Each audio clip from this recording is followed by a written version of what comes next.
Hello, welcome to my channel Smart Solutions for Science and Math.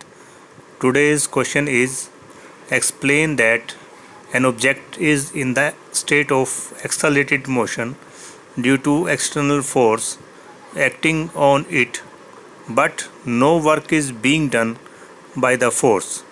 हमें explain करना है कि कोई ऑब्जेक्ट है वो किसी एक्सटर्नल फोर्स की वजह से मोशन में है, एक्सेलरेटेड मोशन में है, लेकिन वो फोर्स की वजह से कोई वर्क नहीं हो रहा, ये हमें एक्सप्लेन करना है.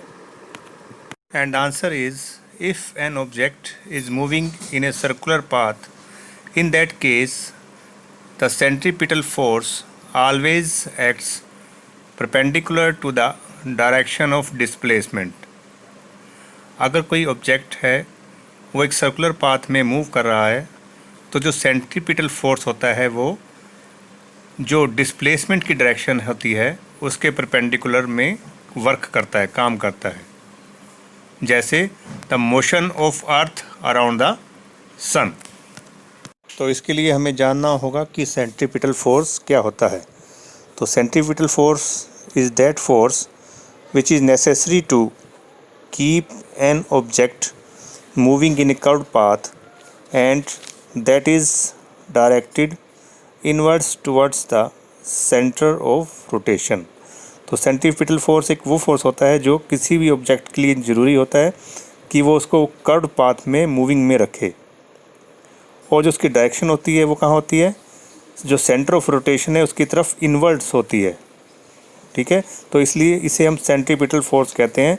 जैसे कि अर्थ की रोटेशन है सन के चारों तरफ.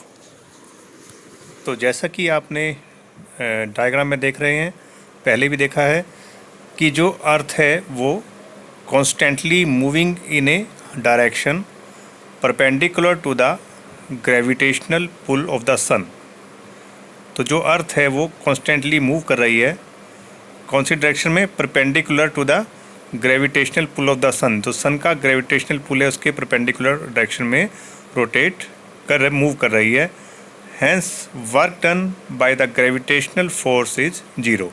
तो इसलिए जो वर्क डन है, जो ग्रेविटेशनल फोर्स का जो वर्क डन है वो क्या है, ज़ीरो है. अगर आपको मेरा वीडियो पसंद आए, मेरे इस वीडियो को लाइक कीजिए, ज़्यादा से ज़्यादा शेयर कीजिए और मेरे चैनल को सब्सक्राइब कीजिए. Thank you.